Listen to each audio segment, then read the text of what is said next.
বৃহস্পতিবার মুকুল রায়ের বিধায়ক পদ খারিজ করে দিল কলকাতা হাইকোর্ট, যার পর থেকে ফের চর্চায় এসেছে বিধায়কদের দলবদলের প্রসঙ্গ এবং জার্সি পাল্টালেও বিধায়ক পদ আঁকড়ে থাকার অভ্যাসের কথা। 2021-এর বিধানসভা ভোট শেষ হতে না হতেই তৃণমূল শিবিরে পা বাড়ান একের পর এক বিজেপি বিধায়ক। শুরু হয় দল ভাঙানোর খেলা, কিন্তু একে একে বহু বিরোধী বিধায়ক তৃণমূলপন্থী হয়ে উঠলেও কেউই পদ ছাড়েননি, অর্থাৎ বিধায়ক পদ থেকে ইস্তফা দেননি, যাদের মধ্যে অন্যতম হলেন বায়রন বিশ্বাস।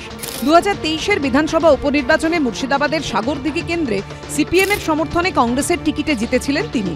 বায়রন বিশ্বাসের জয়ের পর বিধানসভায় 0 থেকে 1 হয়েছিল কংগ্রেস। রাজ্য রাজনীতিতে সাড়া ফেলে দিয়েছিল একটাই শব্দ, সাগরদিঘি মডেল। সিপিএম কংগ্রেসের যৌথভাবে লড়ে তৃণমূলকে হারানোর মডেল।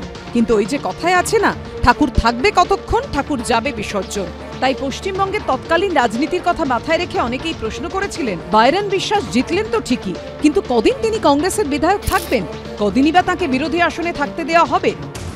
ভাইজান, আমাদের রাজ্যে না একটা মারাত্মক ট্রেন্ড ইদানিংকালে চলছে, আগেও ছিল, এখন একটু বেড়েছে।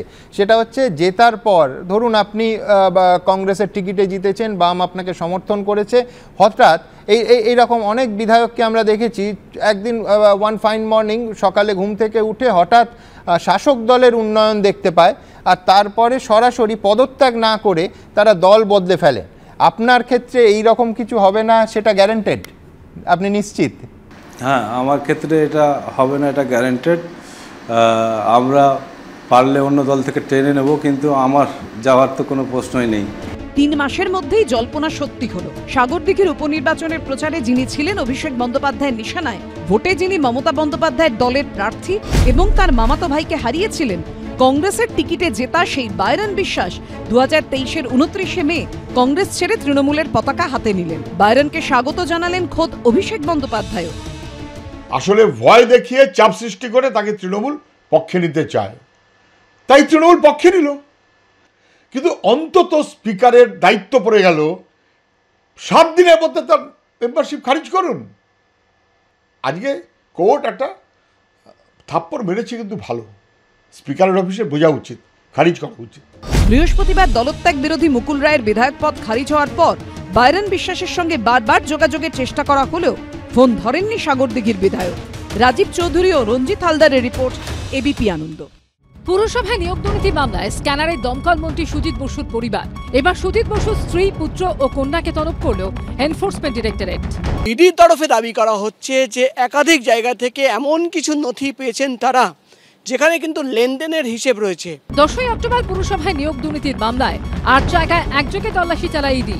লেকটাউনে দমকল মন্ত্রী সুজিত বসুর রেস্তোরাঁ, তার সল্টলেকের অফিস, গোলাঘাটে দমকল মন্ত্রীর ছেলে সমুদ্র বসুর রেস্তোরাঁ, লাউঞ্জ বার, তৃণমূল পরিচালিত দক্ষিণ দমদম পৌরসভার ভাইস চেয়ারম্যান নিতাই দত্তর ফ্ল্যাট ও গোডাউন, নাগিরবাজারে এক প্রমোটার ও একজন চার্টার্ড অ্যাকাউন্ট্যান্টের বাড়ি এবং কাকুরকাছিতে এক অডিটরের বাড়িতে অভিযান চালায় কেন্দ্রীয় এজেন্সি। এরপর তারাতলা ও লেকটাউনে ব্যবসায়ী বিবেক ঢনঢনিয়ার বাড়ি ও অফিসে তল্লাশি চালিয়ে উদ্ধার হয় টাকার পাহাড়। ইডি সূত্রে দাবি, তারাতলার অফিস থেকে উদ্ধার হয় প্রায় 3 কোটি টাকা। এই সংস্থার সঙ্গে কি মন্ত্রীপুত্র কিংবা কন্যার কোনো লেনদেন হয়েছিল তা জানতেই তাদের তলব করা হয়েছে বলে খবর ইডি সূত্রে। 45 লক্ষ টাকা ছেলের রেস্টুরেন্ট থেকে নিয়ে এসছে ইডি। উনি হিসাব দিতে পারেন, হিসাব দিবেন কি করে? এটা তো তোলার টাকা, এটা তোলাবাজির টাকা। এখানে যে দুর্গাপূজার নামে তোলাবাজি হয়, কোটি কোটি টাকা ওঠে, এটা তোলাবাজির টাকা, অন্য কিছু নয়। বাংলায় যখনই এজেন্সিকে মুভমেন্টে দেখে মানুষ, তখনই মানুষ খানিকটা ধরে নেন তো ভোট এসছে। এই রাজনৈতিক নির্দেশ পালন করতে গিয়ে এই যে এজেন্সিগুলি, সেগুলি তাদের খানিকটা গ্রহণযোগ্যতা, বিশ্বাসযোগ্যতার অবসান ঘটেছে। আগামী সপ্তাহে সিজিও কমপ্লেক্সে তলব করা হয়েছে সুজিত বসুর স্ত্রী, ছেলে ও মেয়েকে। এ বিষয়ে প্রতিক্রিয়ার জন্য যোগাযোগ করা হলেও ফোন ধরেননি দমকল মন্ত্রী সুজিত বসু। প্রকাশ সিনহা ও আশাবুল হোসেনের রিপোর্ট, এবিপি আনন্দ।